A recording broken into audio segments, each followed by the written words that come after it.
आप सभी भाई बहनों का आज की आध्यात्मिक चर्चा में बहुत बहुत स्वागत है। आज की चर्चा का विषय है मरने के बाद कहाँ जाना। इस पर एक प्रश्न चिन्ह लगाया। देखिए, अक्सर एक साधारण मनुष्य मृत्यु पे चर्चा करने से ही डरते हैं, सुनने से भी डरते हैं। लेकिन मेरा तो ऐसा मानना है कि परमात्मा का चिंतन करो या मृत्यु का चिंतन करो, दोनों ही स्थितियों में हम परमात्मा से जुड़ सकते हैं। और परमात्मा से जुड़ना एक मनुष्य योनि के लिए बहुत ही एक महान अवसर है, क्योंकि 84 लाख प्रकार के योनियां बताई गई हैं और 84 लाख योनियों में एकमात्र मनुष्य योनि ही ऐसी कही गई है जिसमें हम परमात्मा का चिंतन कर सकते हैं, परमात्मा को जान सकते हैं, समझ सकते हैं और परमात्मा से जुड़ सकते हैं। और सबसे बड़ी बात क्या है, क्योंकि मनुष्य योनि को साधना योनि कहा गया है, इसलिए हम परमात्मा को पा सकते हैं। देखिए, आत्मा का स्वभाव है, उसको या तो कोई ना कोई एक स्थूल शरीर चाहिए और या फिर आत्मा परमात्मा के साथ एक आनंद में विचरण कर सकती है, जो कि मोक्ष काल कहा जाता है। क्योंकि परमात्मा तो मायातीत है और आत्मा या आप और हम जितने भी ये जो आत्मा है, जब जब आपके हमारे साथ कुछ स्थूल शरीर जुड़े होते हैं, जुड़े होने का मतलब है कि हमारी आत्मा किसी न किसी स्थूल शरीर में प्रवेश करती है या रहती है। और ये विभिन्न प्रकार की योनियां हैं, जिसमें मनुष्य योनि का इसलिए अधिक महत्व है क्योंकि ये कर्म योनि है, साधना योनि है। शेष योनियों का कोई महत्व नहीं। देखिए, वे तो भोग योनियां कहेगी। ये अलग बात है कि मनुष्य से नीचे की योनियों को निकृष्ट कहा जाता है क्योंकि तमोगुण प्रधान है, और जबकि मनुष्य से ऊपर की योनियों को उत्कृष्ट कहा जाता है क्योंकि सतोगुण प्रधान है। क्योंकि प्रकृति के देखिए 3 गुण हैं, तमोगुण, रजोगुण और सतोगुण। शास्त्रों में ही कहा गया है तमोगुण से 10 गुना अच्छा रजोगुण है, रजोगुण से भी 10 गुना अच्छा सतोगुण है। और इसी चर्चा को आगे ले जाते हुए मैंने इस सूत्र को और आगे बढ़ा दिया कि सतोगुण से भी 10 गुना अच्छा विशुद्ध सतोगुण है। क्योंकि जब हम सतोगुण कहते हैं तो उस समय रजोगुण गौण स्थिति में रहता है और तमोगुण अति गौण की स्थिति में रहता है। और जब हम रजोगुण कहते हैं तो उस समय ये अभिप्राय लिया जाता है कि तमोगुण गौण स्थिति में है और सतोगुण अति गौण की स्थिति में है। और जब हम ये तमोगुण कहते हैं तो इसका अभिप्राय ये लिया जाता है कि तमोगुण तो प्रधान स्थिति में है, रजोगुण गौण स्थिति में है और सतोगुण अति गौण स्थिति में है। इन बातों से एक और अर्थ सामने आता है कि रजोगुण प्रधान हो या तमोगुण प्रधान हो, दोनों ही स्थितियों में सतोगुण अति गौण की स्थिति में रहता है। क्योंकि तमोगुण को 1 कहा गया है, रजोगुण को 10 और सतोगुण को 100। क्योंकि हमने परमात्मा के लिए विशुद्ध सतोगुण कहा है तो उसी आधार पे फिर हम परमात्मा को अंकों से अगर परिभाषित करते हैं तो वो 1000 अंक से हम परिभाषित कर सकते हैं। देखिए, ये बातें होती हैं एक समझने के लिए। कोई परमात्मा को हम एक साधारण मनुष्य कोई अंकों से परिभाषित कर नहीं सकते, लेकिन अपनी चर्चाओं को थोड़ी आसान करने के लिए, परमात्मा से जुड़ने के लिए, क्योंकि देखिए हमारा तो आध्यात्मिक ज्ञानात्मक चैनल है, हम तो जितनी भी चर्चाएं करते हैं उनको वर्तमान काल में जो जो परिस्थितियां चल रही होती हैं, जैसा जैसा मनुष्यों का एक व्यवहार चल रहा है, उनको कैसे कैसे बात समझ में आ जाए ताकि वो परमात्मा से जुड़ जाए। और ये जो भौतिक प्रकृति जिसका यथार्थ रूप तो देखिए जड़ है, लेकिन कलयुग में तो ऐसा देखा जा रहा है कि मनुष्य के लिए ये माया कहो या प्रकृति को या जो प्रकृति के जो रजोगुणी आकर्षण है, इसी के पीछे ही मनुष्य हाथ धो के पड़ा हुआ। हाथ धो के पड़ा हुए का अर्थ इसलिए मैं कह रहा हूं क्योंकि मनुष्य इसके लिए धर्मानुसार कर्म ही नहीं करता। देखिए, अगर हम मनुष्य इन विषय भोगों की प्राप्ति के लिए अगर धर्मानुसार कर्म करते हैं तो बात समझ भी आती है। लेकिन यदि हम इन विषय भोगों की प्राप्ति के लिए ही पाप कर्म करते हैं, अन्य जीवों के साथ छल कपट, ठगी, हेरा फेरी, हत्या जैसे अपराध करते हैं, अपने स्वाद के लिए हम अन्य जीवों की हत्या कर देते हैं, यानी हम विभिन्न प्रकार की चतुराइयां दिन भर जो करते हैं वो अगर हम विषय भोगों के लिए करते हैं, हम अन्य जीवों के साथ अन्याय करते हैं, अन्य मनुष्यों के साथ हेरा फेरी ठगियां करते हैं, तो फिर ये हमारा पाप कर्म की श्रेणी में सभी कर्म चले जाते हैं। और हमारे मनुष्य जोनि में हम जितने भी कर्म करते हैं वो तो देखिए लिखे जाते हैं, क्योंकि कर्म जोनि है। अक्सर मनुष्य इस बात को स्वीकार करता है, लेकिन अक्सर पाप कर्म करते समय इस बात की उपेक्षा कर जाता है, इसके प्रति उदासीन रहता है, यानी कि ऐसे ज्ञान के प्रति वो उदासीन रहता है। और ये जो हमने आज की चर्चा का विषय रखा है, मरने के बाद कहाँ जाना है, तो इसका अभिप्राय यह है कि देखिए, हम सभी स्थूल शरीरों की एक आयु है, हम एक सीमित सांसें लेके आए हैं। इस बात को भी सभी स्वीकार करते हैं कि सबकी मृत्यु आने, क्योंकि हम अपने वर्तमान जीवन में कितने ही लोगों की मृत्यु देख चुके हैं, और ये हर रोज ही कहीं ना कहीं कोई मृत्यु होती है। और वर्तमान समय में तो देखिए कोरोना काल चल रहा है, हमने इन मौतों का आंकड़ा तो एक विशेष प्रकार का देखा है कि लोग कैसे कैसे मृत्यु को प्राप्त हो रहे हैं। भले ही इस साधारण ज्ञान से भी एक मनुष्य परिचित है कि आत्मा का जन्म मरण नहीं होता, क्योंकि भारत जैसे देश में तो गीता का ज्ञान विशेष रूप से एक साधारण मनुष्य को एक साधारण अर्थों में इतना तो समझ आ ही गया।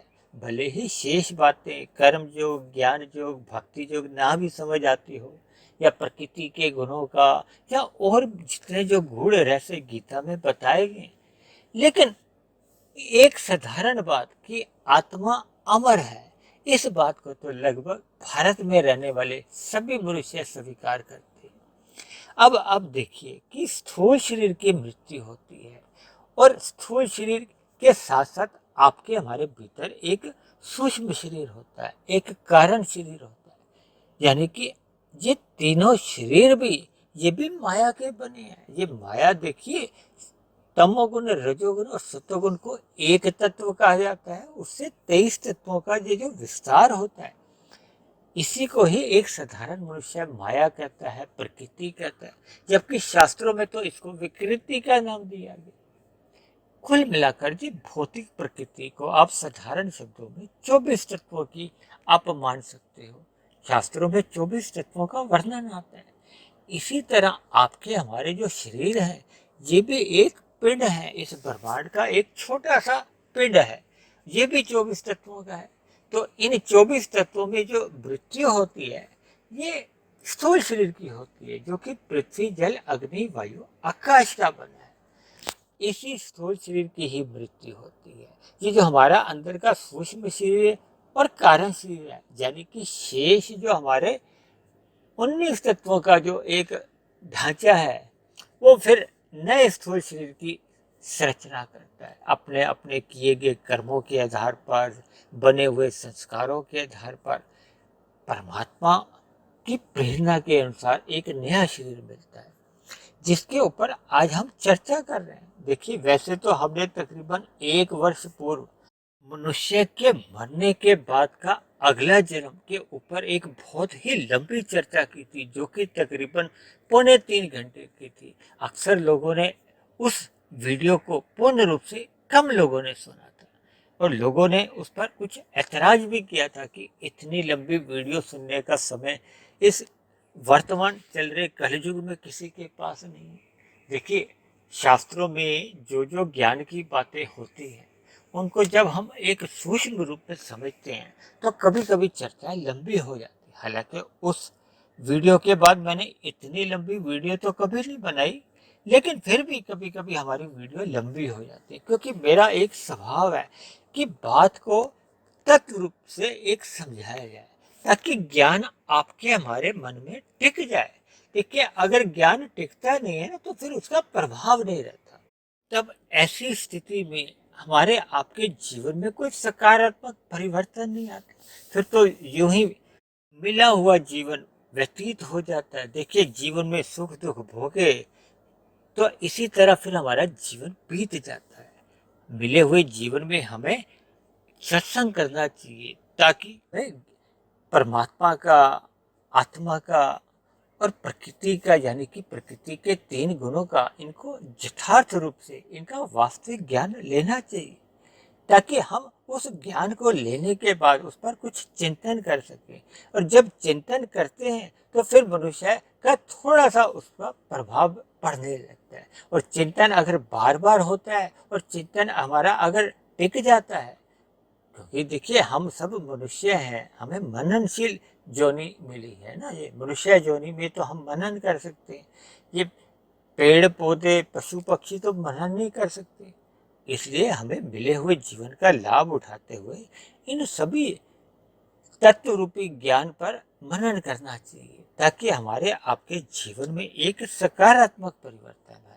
जबकि एक साधारण जीवन में हम छोटे छोटे कामों में जहाँ हम लाभ हानि देखते हैं, तो हम अपने एक दिनचर्या बनाते हैं कि अभी वहाँ जाना है, फिर उसके बाद हमने वहाँ जाना है। अभी हम जब स्कूल में भी पढ़ते थे तो हम दूसरी कक्षा में पढ़ते थे, तो हमें होता था ना अब हमने तीसरी कक्षा में जाना है। प्राइमरी कक्षा पास की तो फिर हमने हाई स्कूल में जाना है, फिर हमने कॉलेज में जाना है, कॉलेज के बाद हमने और ऊंची शिक्षा लेनी है या नौकरी करनी है या हमने कोई अपना व्यवसाय शुरू करना है। यानी हमारे जीवन के कुछ लक्ष्य बने होते हैं। इसी तरह हम शादी ब्याह करते हैं।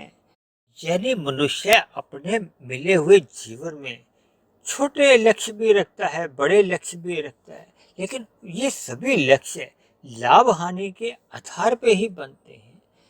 यानी कि एक मनुष्य सदा ही एक लाभ को देख के ही अपना जो एक लक्ष्य निर्धारित करता है। देखिए, हानि को मद्देनजर रखते हुए तो हमारा कोई भी लक्ष्य नहीं होता, या दूसरे शब्दों में लाभ में क्योंकि हमें सुख मिलता है और हानि में हमें देखिए दुख होता है।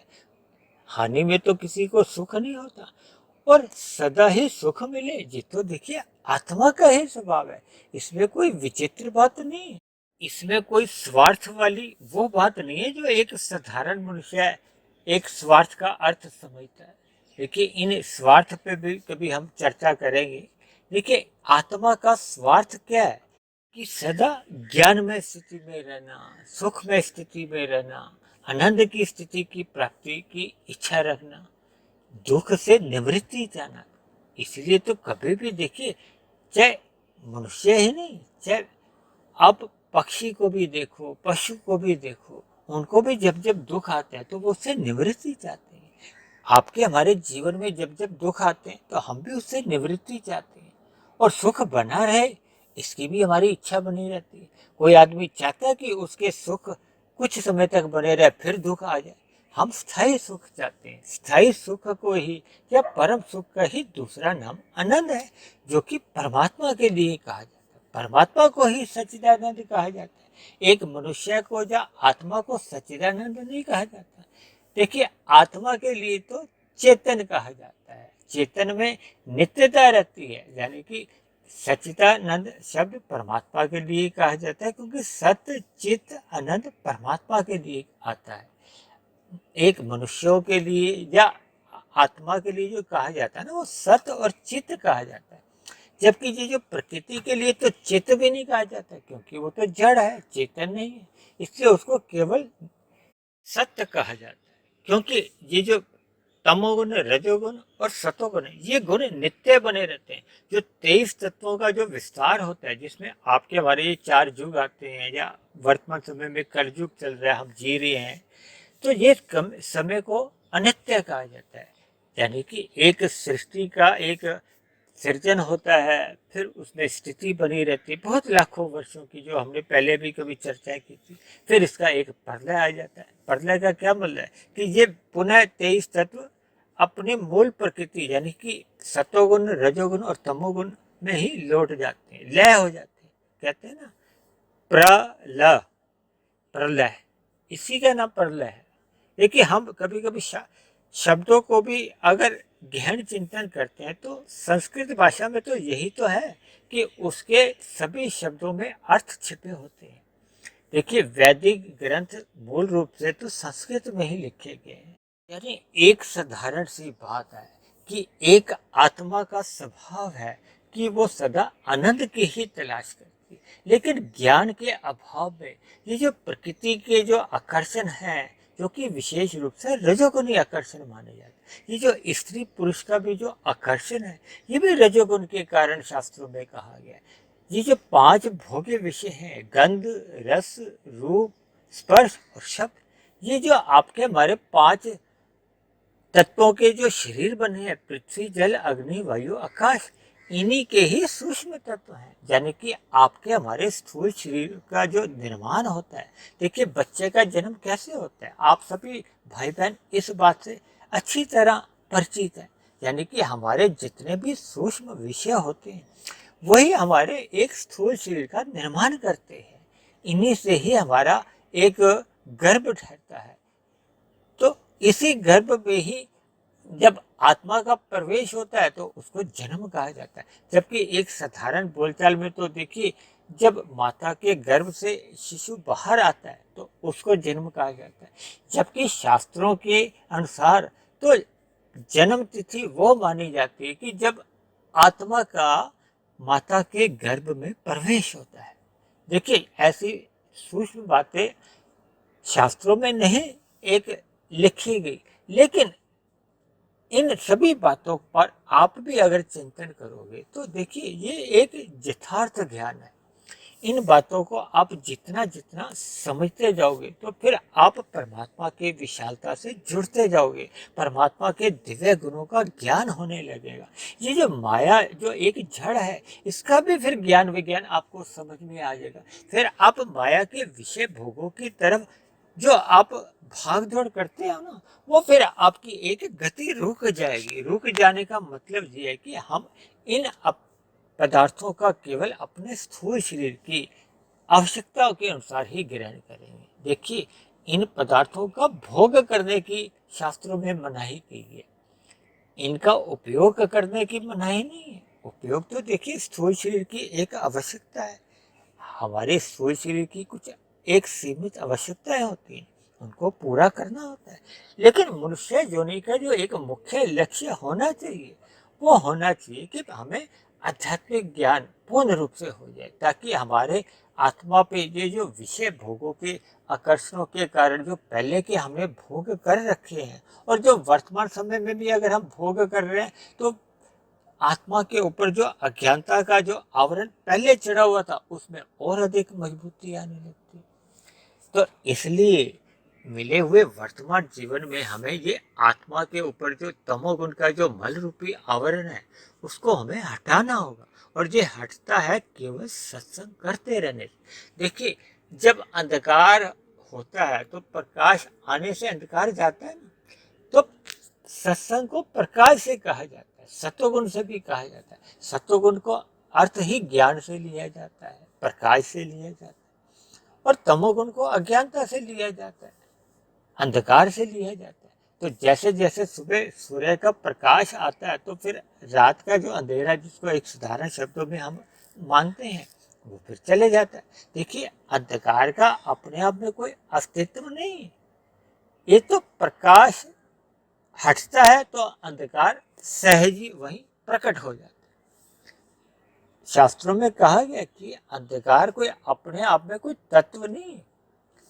जबकि देखिए हम जैसे ही सुबह पो फटती है या सूर्य का एक आगमन आता है तो फिर अंधकार कैसे छट जाता है ये हम सोच भी नहीं सकते कि कैसे अभी अंधकार था एकदम प्रकाश आ गया। तो इसी तरह जैसे जैसे हमारा ज्ञान मूल रूप से हमें मिलता जाता है तो फिर जो हमारा पहले का आवरण होता है अज्ञानता का, वो छट जाता है, क्योंकि आत्मा तो पहले से ही ज्ञानवान है। ये तो प्रकृति के जो मर्यादा से अधिक हम भोग कर लेते हैं ना, क्योंकि ये सभी पदार्थ तामसी हैं।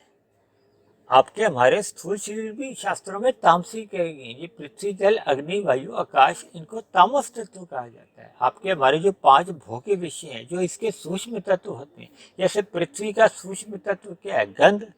इसी तरह जल का सूक्ष्म तत्व क्या है? रस।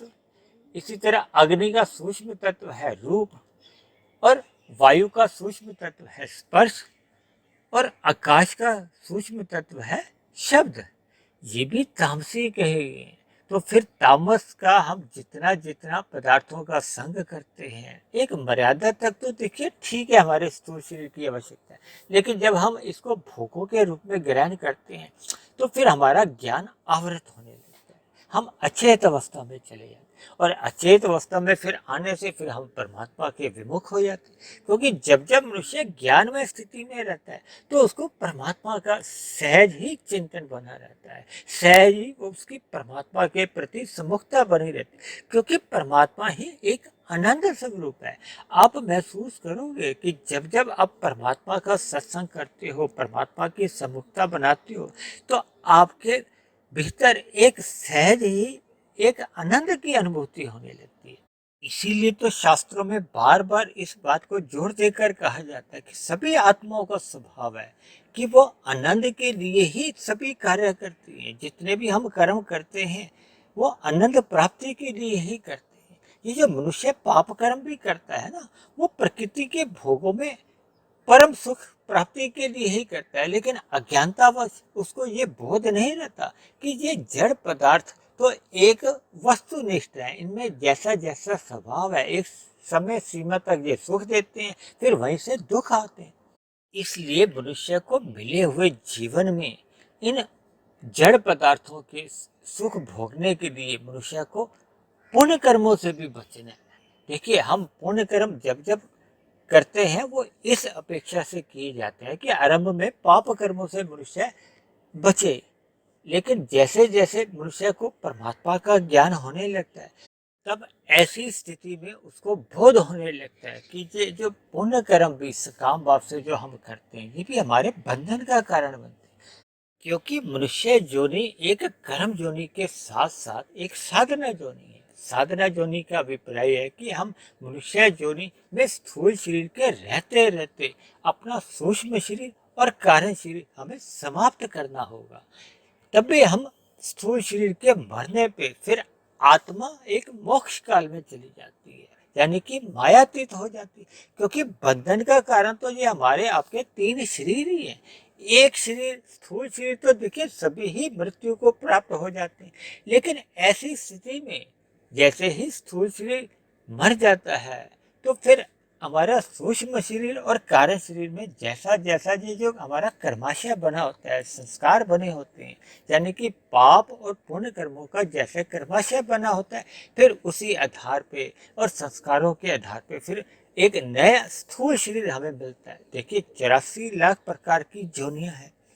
इसलिए मनुष्य को इस बात का चिंतन करना चाहिए कि हमारे स्थूल शरीर के मरने पे, यानी कि हमें मरने के बाद कहाँ जाना है, हमारा क्या लक्ष्य है। देखिए, मनुष्य जोनि पाकर आपके हमारे पास एक अवसर है कि हम स्थूल शरीर के रहते रहते अपना सूक्ष्म और कार्य शरीर भी समाप्त कर ले। जब हम ऐसा करने में सफल हो जाते हैं, तो फिर स्थूल शरीर के मरने पे हमारी आत्मा मायातीत हो जाती है। फिर हम परमात्मा के साथ आनंदमय जीवन व्यतीत करते हैं, यानी कि मोक्ष काल में एक बहुत लंबे समय तक अपना आनंदमय जीवन व्यतीत करते हैं। और यदि हम ऐसा करने में असफल रहते हैं, तो फिर हमारा जो भी कर्माशय बना होता है, जिसमें पाप और पुण्य कर्मों के आधार पे ही मरने के बाद के हमारा एक गति होती है।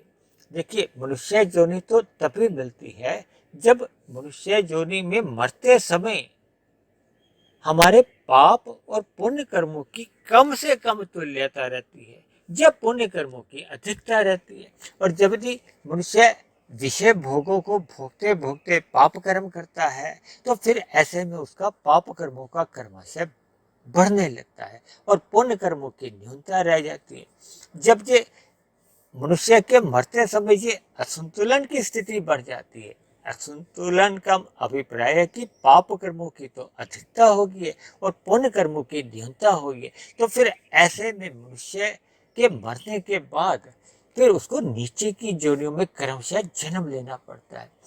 देखिए, नीचे की जोनियों में कितना नीचे की जोनी उसको मिलती है, ये निर्भर करता है कि उसके पाप कर्मों का कितना अधिक अनुपात है। फिर नीचे की जोनियों में जैसे जैसे उन पाप कर्मों का क्षय होता है, यानी कि उन जोनियों में दुख रूपी फल उन पाप कर्मों के भोगे जाते हैं और धीरे धीरे जैसे जैसे वो पाप कर्म घटते घटते पुण्य कर्मों की बराबरी में आ जाते हैं, तो फिर वो पुनः मनुष्य योनि की प्राप्ति हो जाती है। भले ही इसमें लाखों करोड़ों जन्म भी लेने पड़ सकते, वो तो जब तक पाप कर्म घट घट के पुण्य कर्मों की तुल्यता नहीं आ जाते, तब तक मनुष्य योनि का जन्म नहीं मिलता। और जबकि आपको और हमें तो देखिए मनुष्य योनि का जन्म मिला हुआ है, इसलिए हमें मिले हुए जीवन में इन सभी बातों का चिंतन करते हुए, अर्थात कि मरने के बाद हमें कहाँ जाना है, क्या हमारा लक्ष्य है, इन सभी बातों पे हम जितना अधिक चिंतन करेंगे, विचार करेंगे, मनन करेंगे, तो फिर हमारे आपके कर्मों में सुधार आने लगता है, हमारी दिनचर्या में एक सकारात्मक परिवर्तन आने लगते हैं। फिर हम पाप कर्मों से तो पूर्णतः ही बच जाते हैं। फिर हमारे जो रजोगुण के जो भोग हैं, जो 5 विषय हैं या संसारी आकर्षण है, इनको फिर मनुष्य मर्यादा में लेता है। फिर उसका अधिक समय परमात्मा की सम्मुखता में ही बीतता है। वो शास्त्रों का ज्ञान विज्ञान उसको समझ में आने लगता है, उसकी साधना आरंभ हो जाती है। साधना क्या है? देखिए, मनुष्य निष्काम भाव कर्म करता है तो उसकी साधना आरंभ हो जाती है। फिर वो कर्म योग में अपने आप को स्थित करता है, फिर वो ज्ञान योग की तरफ बढ़ता है, फिर ज्ञान योग में स्थित हो जाता है, तो फिर उसका भक्ति योग आरंभ होता है। भक्ति योग की जब पूर्णता आ जाती है, तो मनुष्य के कारण शरीर में जितने भी बुरे संस्कार होते हैं वो दग्ध बीज हो जाते हैं। तब ऐसी स्थिति में उसका कारण शरीर समाप्त हो जाता है। कारण शरीर के समाप्त होते ही हमारा सूक्ष्म शरीर समाप्त हो जाता है, क्योंकि सूक्ष्म शरीर में जितने भी हमारे जो वृत्तियां उठती हैं, विचार आते हैं, फुरने उठते हैं, वो पहले के बने हुए संस्कारों के अनुसार ही उठती हैं। देखिए, शुभ संस्कार हमारे मोक्ष काल के लिए बाधक नहीं है। जो बुरे संस्कार हैं, जो अज्ञानतावश हमारे आपके संस्कार बने हुए हैं, जो भोगों के संस्कार बने हुए हैं, वही हमारे एक बाधक होते हैं। इसलिए मेरी आप सभी भाई बहनों से विनती है कि मिले हुए जीवन में सत्संग करते रहिए, सत्संग करते रहिए। इसीलिए देखिए, मैंने आज का जो विषय थोड़ा हट के इसीलिए लिया, ताकि कलयुग में एक साधारण मनुष्य में जो एक पाप कर्म सहज ही होने लगते हैं, जैसे जैसे वो परमात्मा का चिंतन करता है, जब मृत्यु का चिंतन करने लगता है, क्योंकि जब मनुष्य को पता होता है कि इस किए के पाप कर्म का मुझे ही फल भुगतना है और इससे कई गुना अधिक फल भोगना पड़ता है, और उसका फिर हमें दंड भी भुगतना होता है। यानी कि जैसे हमें बैंक से हमने अगर कुछ ऋण ले लिया है, तो उस लिए गए ऋण का हमें वापस भी करना होता है, उस पर ब्याज भी देना होता है। तो इन सभी बातों का अगर मनुष्य चिंतन कर लेता है, यानी अपने आप को इन पाप कर्मों से बचा पाता है, यानी कि हम अपने किसी भी प्रकार के अपनी आत्मा के ऊपर कोई ऋण नहीं लेते। यानी कि ये पाप कर्म रूपी जो एक ऋण है, ये हमें ही चुकाने होते हैं। जब ये, जैसे मैंने अभी आपको बैंक वाले ऋण का एक उदाहरण दिया, इसलिए मनुष्य को इन सभी बातों का अपने मिले हुए जीवन में चिंतन करते रहना चाहिए, ताकि इन सभी बातों पे चिंतन होने से मनुष्य कम से कम पाप कर्मों से तो बच ही जाता है। क्योंकि अंतोगत्वा मनुष्य के ये पाप कर्म ही इसकी मरने के बाद अधोगति का कारण बनते हैं। इसलिए मेरी आप सभी भाई बहनों से विनती है कि परमात्मा का सत्संग जीवन में करते रहना चाहिए, ताकि हमारा आपका रजोगुण मर्यादा में रहे और मल रूपी तमोगुण से भी हम बच जाए और सतोगुण में हम जितनी अधिक कमाई कर सकते हैं वो मनुष्य को इसी मनुष्य जोनि में कर लेना चाहिए, क्योंकि जितनी भी हम कमाई कर लेते हैं ये आध्यात्मिक उन्नति ही हमारी कमाई होती है। यानी कि हम जितना अधिक अपना सतोगुण बढ़ा सकते हैं और परमात्मा के मार्ग पर चलते चलते सतोगुण से विशुद्ध सतोगुण की जितनी आध्यात्मिक यात्रा हम कर लेते हैं वो मरने के बाद भी सुरक्षित बनी रहती है। ऐसी आध्यात्मिक उन्नति आप सभी भाई बहनों की भी हर्ष निरंतर अग्रसर हो, बढ़ती जाए। इन्हीं शुभ कामनाओं के साथ अब आज की चर्चा को अब हम यहीं विश्राम देते हैं। आप किसी भाई बहन का कोई प्रश्न हो, कोई मेरी कही गई बात आपको समझ नहीं आई हो या किसी भी प्रकार की आपकी कोई शिकायत हो तो आप नीचे दिए गए कमेंट्स बॉक्स पर जाकर आप अपने प्रश्न भी लिख सकते हैं। आपका कोई मेरे आध्यात्मिक ज्ञानात्मक चैनल के प्रति कोई सुझाव हो तो आप अपना सुझाव भी लिख सकते हो। और यदि मेरी कही गई बातों पे आपको किसी भी प्रकार की कोई शिकायत हो, आपत्ति हो या आपका कोई मतभेद हो आप उसको भी लिख सकते हो। और यदि मेरे बने हुए ये वीडियो आपको अच्छे लगने लगे हों, परमात्मा में आपकी प्रीति जग गई हो, आपके कर्मों में सुधार आने लगा हो, तो मेरी आप सभी भाई बहनों से विनती है कि आप मेरे इस आध्यात्मिक ज्ञानात्मक चैनल सुधीर भाटिया फकीर को आप स्वयं भी सब्सक्राइब करें व अन्य जिज्ञासु भाई बहनों को भी इस आध्यात्मिक ज्ञानात्मक चैनल से जोड़ने का प्रयास करें, ताकि समाज में एक सतोगुणी वातावरण में हम सभी भाई बहनों के जीवन एक सुखमय बीते, आनंदमय बीते। तो आज की चर्चा को अब हम यहीं समाप्त करते हैं। कल फिर मिलते हैं एक नए विषय को लेकर, एक नए संदेश के साथ। तब तक आप सभी भाई बहनों का बहुत बहुत धन्यवाद।